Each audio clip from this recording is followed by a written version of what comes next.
বিশ্ববিদ্যালয় নির্বাচন কমিশনের এবং শিক্ষকদের উদ্দেশ্যে আমাদের কনসার্ন জানাতে পারে এত কথা বলেন কেন? ওনারা সুযোগ দেননি। প্রথমত যে ব্যাপার সেটা হচ্ছে বিশ্ববিদ্যালয় নির্বাচন কমিশন এবং ইউনিভার্সিটি প্রশাসন থেকে হঠাৎ করে রাত 8টা 9টায় 12টায় 1টায় হঠাৎ হচ্ছে নোটিশ আসছে ইতিপূর্বে।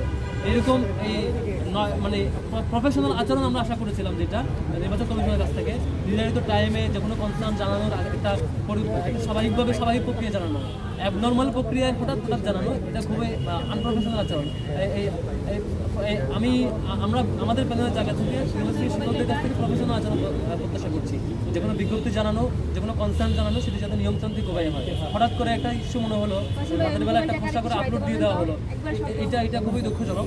আরেকটা হচ্ছে আমরা লিখিত সেই অ্যাপ্লিকেশন জানাবো যাতে করে ইন্ডিপেন্ডেন্ট পর্যবেক্ষক দেয় প্রত্যেকটি বুথে বা প্রত্যেকটা সেন্টারে নির্বাচনের জায়গাগুলোতে পর্যবেক্ষণ করার সুযোগ থাকে। একই সাথে সিসিটিভি ফুটেজ নিয়ে ইউনিভার্সিটিতে আমরা বহুবার কনসার্ন আসছে।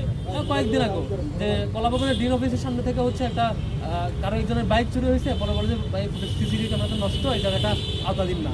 এমনিতে বলে সব পুরো এরিয়া ক্যামেরা আওতাধীন, আবার যখন কোনো ইনসিডেন্ট ঘটে বলে যে সেই সময়টা কভার হয় নাই, ক্যামেরার এই সমস্যা সেই ধরনের কেস এসে আমরা বিশ্ববিদ্যালয় প্রশাসনকে জানাচ্ছি যে যাতে করে সিসিটিভি ক্যামেরা প্রয়োজনের বাইরে থেকে স্পেশাল ব্যবস্থা করে দিয়েছে প্রত্যেকটা বুথ এবং সেন্টারে, যেভাবে করে করলে পরে পরবর্তীতে কোনো কনসার্ন আসবে না, বা হচ্ছে ফুটেজ নাই, আর্কাইভ হয় নাই, সেভ হয় নাই, এ ধরনের কোনো কনসার্ন যাতে না আসে সেই প্রিপারেশনটা আগেই প্রস্তুত দিয়ে রাখা এবং সেই ধরনের প্রস্তুতি রাখা।